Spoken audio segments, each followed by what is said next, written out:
L'histoire de Time Cop a été créée par l'écrivain Mark Verheiden et l'éditeur de Dark Horse Comics, Mike Richardson, qui ont tous deux fini par écrire l'histoire et le scénario du film. Il s'agissait d'un conte en 3 parties, publié fin 1992 dans la série d'anthologie intitulée Dark Horse Comics. Ce n'était pas leur seule adaptation cinématographique, puisque le film populaire avec Jim Carrey, The Mask, est sorti un peu plus tôt en 1994 la même année. Time Cop a été réalisé par Peter Hyams, qui n'était pas étranger aux films d'action, comme La Nuit des Juges, Deux flics à Chicago, Presidio ou Le Seul Témoin, ou aux films de science-fiction comme Capricorn One, Outland et 2010. Le film fait bon usage des aspects de science-fiction du voyage dans le temps, ainsi que des mérites d'action et des prouesses en arts martiaux de Jean-Claude Van Damme. Peter Hyams semble être le réalisateur idéal pour cette histoire. C'est également le premier des 3 films que Peter Hyams a tourné avec Jean-Claude Van Damme, le deuxième étant Mort subite en 1995, suivi de Enemy Closer en 2013.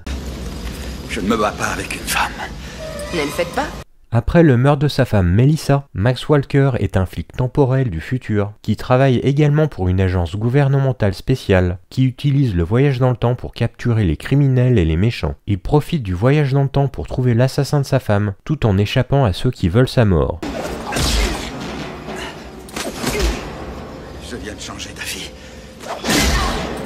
Time Cop est une version plus sophistiquée du film de science-fiction sur le voyage dans le temps. Il s'appuie sur les films qui l'ont précédé et utilise de nombreux éléments que le public connaît bien, tout en montrant également les inconvénients du voyage dans le temps. Il utilise les thèmes communs du destin et du libre arbitre pour délimiter les personnages, certains choisissant d'accepter le flux temporel, tandis que d'autres cherchent à le plier à leur propre schéma. Et il présente un autre véhicule d'action de science-fiction amusant pour la star Jean-Claude Van Damme. Le film a été l'une des premières adaptation de bande dessinée, non super-héros. Le film est un pur mélange de séquences d'action, d'énigmes de voyage dans le temps et du charisme indéniable de Jean-Claude Van Damme. Le film plonge non seulement dans les complexités de l'ingérence dans le temps, mais se situe également à un moment fascinant dans la carrière cinématographique de Van Damme. Time Cop se déroule dans un monde proche où le voyage dans le temps est devenu une réalité. Cette avancée s'accompagne d'une exploitation inévitable par des individus néfastes, conduisant à la création de la TEC, un organisme de réglementation chargé d'empêcher l'utilisation abusive du voyage dans le temps. Le personnage de Van Damme, Max Walker, est un officier de cette agence, veillant à ce que le passé reste inchangé par les futurs intrus. Au fur et à mesure que l'intrigue se déroule, le devoir professionnel de Walker devient profondément personnel, tissant une histoire de perte, de vengeance et de rédemption. L'un des traits marquants du film est son exploitation des moralités liées au voyage dans le temps. Au-delà de l'attrait évident de modifier des événements défavorables, Time Cop aborde des implications philosophiques de nos actions dans le passé et la façon dont elles se répercutent dans le temps. Le récit, bien que rempli de séquences d'action, prend quelques instants pour réfléchir à ses complexités, reflet de la maturation du genre au cours de cette période. La plupart des films évitent le caractère paradoxal des personnages qui se rencontrent. Les personnages visitent des lieux ou des moments dans lesquels ils n'existent pas, ou cela n'arrive jamais. Il n'a probablement jamais été conçu en raison des limitations des effets spéciaux permettant la rencontre des personnages. Retour vers le futur 2, utiliser des personnages existants dans le même espace avec la menace qu'ils entrent en contact les uns avec les autres, tandis que l'excellente aventure de Bill et Ted l'utilisait pour un effet comique. Time Cop a été le premier film à montrer ce qui pouvait éventuellement arriver si deux des mêmes personnages se touchaient, car il s'agissait d'une fusion horrible, corporelle et douloureuse des deux êtres avant qu'ils ne cessent d'exister. Le personnage plus jeune, McComb, interprété par Ron Silver dans ce cas, a le visage coupé, et en quelques secondes une cicatrice apparaît sur le visage de l'ancienne version de ce personnage. Ce changement sur le corps d'un voyageur temporel sera utilisé avec plus d'effet dans le film de voyage dans le temps Looper de 2012. Aussi invraisemblable que soient certains aspects de l'intrigue du film, le public disposait désormais d'un nouveau lexique visuel sur les façons d'imaginer le voyage dans le temps. Time Cop fait également d'autres prédictions sur l'avenir assez proche du début du 21e siècle. Les voitures de 2004 sont toutes des véhicules autonomes qui répondent à la commande vocale. Même si les vraies voitures de 2004 ne semblaient pas très différentes de celles de 1994, elles sont toutes ici convenablement futuristes. Le film montre également un personnage utilisant des écouteurs sans fil, quelque chose de vraiment bizarre à voir en 1994, mais omniprésent de nos jours. La technologie sans fil est omniprésente au début du 21e siècle, alimentant les signaux internet, audio et vidéo entre les ordinateurs, les téléphones et une myriade d'autres appareils. Il montre également le personnage à l'aide d'une cartouche audio de type DAT ou à semi-conducteur, ce qui n'a malheureusement pas été le cas, mais toutes les prédictions ne peuvent pas être correctes. Le film utilise également une machine à remonter le temps unique pour le voyage. Dans ce cas, il s'agit d'un traîneau temporel propulsé par fusée, quelque chose qui ressemble et agit beaucoup comme le transport interdimensionnel des aventures de Bokaru Banzai à travers la 8e dimension. Toutefois, il y a quelques incohérences dans le film, comme une maison qui explose dans le passé et qui est toujours debout dans le présent. À cette époque, Jean-Claude Van Damme s'est imposé comme une star d'action. Cependant, Time Cop a présenté une facette légèrement différente de l'acteur. Bien que les aficionados de Van Damme ne manquent pas de coups de pied de haut vol, de scènes de combat intenses et de grand écart, le film lui donne également la possibilité d'explorer une gamme émotionnelle plus profonde, en particulier dans les scènes impliquant la famille de son personnage. Ces moments de vulnérabilité, juxtaposés à son attitude typique de héros d'action, offrent une vision nuancée des capacités de Van Damme en tant qu'acteur. La conception du film est ancrée dans la bande dessinée dont le film est adapté, permettant de créer une riche tapisserie visuelle que les cinéastes souhaitaient reproduire sur grand écran. Sam Raimi, connu pour sa vision cinématographique unique, a été producteur exécutif, veillant à ce que le film conserve une esthétique stylisée, presque noire. Cette approche visuelle, combinée au thème futuriste, donne à Time Cop une apparence et une sensation distinctive, ce qui en fait bien plus qu'une simple entrée dans le genre de l'action. Le réalisateur Peter Hyams, qui a également été directeur de la photographie du film, a utilisé l'ombre et la lumière avec beaucoup d'effets, créant des séquences atmosphériques qui élèvent le récit. Sa relation de collaboration avec Jean-Claude Van Damme a permis au duo d'extraire le meilleur de chacun, comme en témoignent les séquences d'action méticuleusement chorégraphiées et la profondeur émotionnelle des scènes plus calmes. Time Cop a été réalisé à une époque où les effets pratiques dominaient encore le paysage cinématographique. Le film, tout en incorporant les premiers éléments CGI, s'appuie fortement sur des cascades et des effets pratiques. Van Damme, connu pour avoir réalisé plusieurs de ses propres cascades, brille dans ses séquences, renforçant ainsi son statut de superstar de l'action. Time Cop ne redéfinit peut-être pas les genres de science-fiction ou d'action, mais il témoigne d'une période de transition à Hollywood. Il capture l'essence du cinéma d'action des années 90, tout en faisant un clin d'œil à la nature évolutive de la narration de science-fiction. En son cœur, le film parle autant de choix et de conséquences humaines que d'aventures qui sautent dans le temps. Dans les annales de la filmographie de Jean-Claude Van Damme, Time Cop occupe une place à part. Il capture un acteur en évolution prêt à sortir de sa zone de confort. Pour les fans comme pour les nouveaux venus, le film offre un mélange de narration cérébrale, d'action palpitante et un aperçu de la magie des coulisses de l'industrie à une époque de transition cinématographique.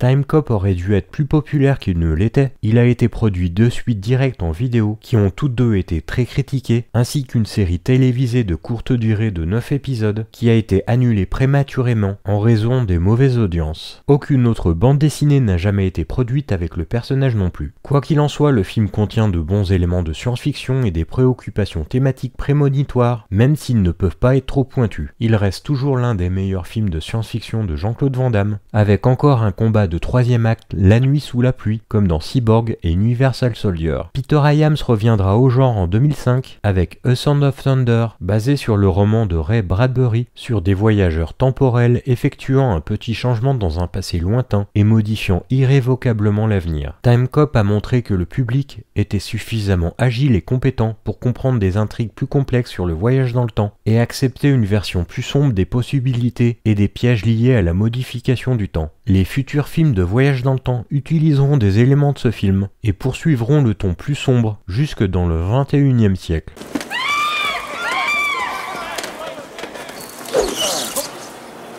Read it.